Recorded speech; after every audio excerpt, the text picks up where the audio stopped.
It's almost impossible to keep track of all the Naruto video games being released these days. It's quickly reaching the saturation point as the same story can only be told so many times. Making matters worse, many of them rarely end up on the good side of average. An auspicious entry in the series, Naruto Ultimate Ninja Storm, seeks to supplant its lukewarm lineage with style, sass, and some undeniably kick-ass graphics. Does the forecast look good, or will you have to weather this storm? Fire stuff! Two flame bomb!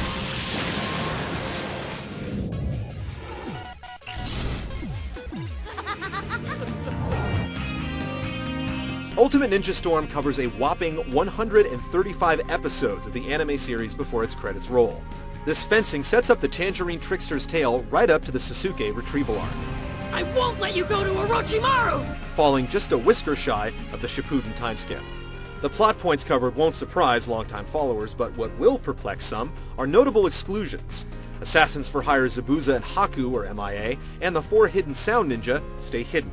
Even some of Konoha's regulars sit out of the fight, dwindling down the total character appearances to a paltry 25, not even half of the rosters from the PS2 releases. There isn't quite as much ninja magic to go around this time, but the tease of a true secret ending is enough to perk the ears of diehard fans. Plus, you can always relive your favorite moments in Japanese.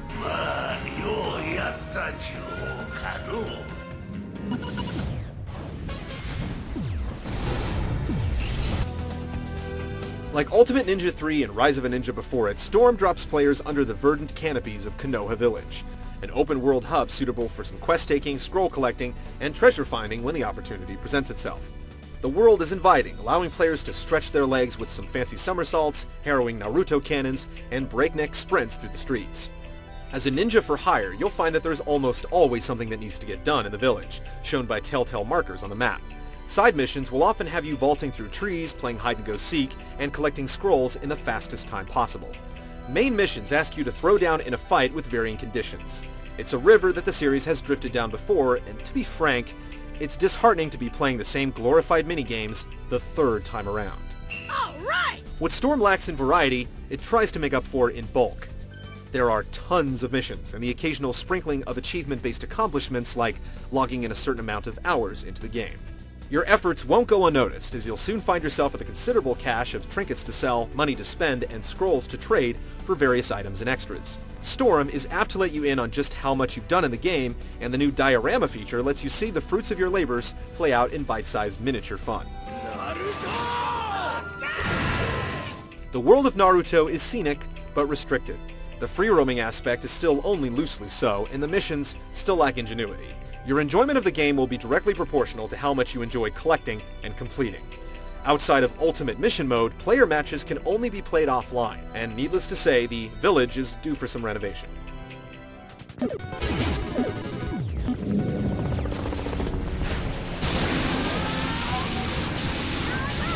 Naruto has always found more answers with his fists than his wits, and combat is the primary focus here. It's a deadly tango of shurikens and special moves, with the occasional ultimate ninjutsu peppered in for good measure. Storm retains a familiar set of fighting features, some good, some bad. Good are the substitution jutsus, split-second maneuvers that answer aggression with a poof of smoke. Bad are the combos, which could still use a bit more depth than circle, circle, circle, down plus circle. You get the idea. The giant boss battles of Ultimate Ninja 3 also return, bolstered by some God of War-style QuickTime events during the more cinematic moments of the fight. There's only about 3 in all, but at least they break up some of the monotony. And then there are the new additions, which include a questionable new camera angle, character assists a la Marvel vs. Capcom 2, and Awakening Mode, which, as the name implies, gives your character's true potential a stiff nudge and a corresponding transformation. Rack up the combos, and you'll even enter Storm Mode, setting your character ablaze to get your Samurai Showdown on. Just like its ilk, Storm's easy to play and even easier to master. It's great for young ninjas, but not so much for the older crowd. The game sometimes sparkles with opportune substitution jutsus and well-timed assists, but for the most part, Storm's still playing with the same rusted tools. How shall I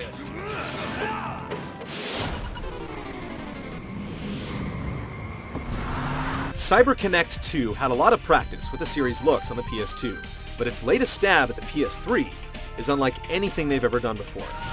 If you're a sucker for cel-shaded graphics, it will be love at first sight.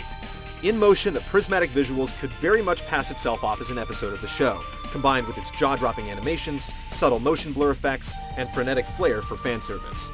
It is simply a sight to behold.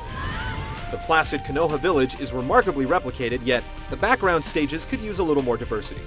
Slight issues aside, Ultimate Ninja Storm is a visual knockout. No game has come closer to destroying the line between pencil and pixel than Naruto Ultimate Ninja Storm. But after the honeymoon is over, the romance doesn't last. The series is struggling for some new ideas, and this game isn't going to be the one to provide them. Still, if you're jonesing for some jutsu, you'd better believe that Storm isn't a bad game.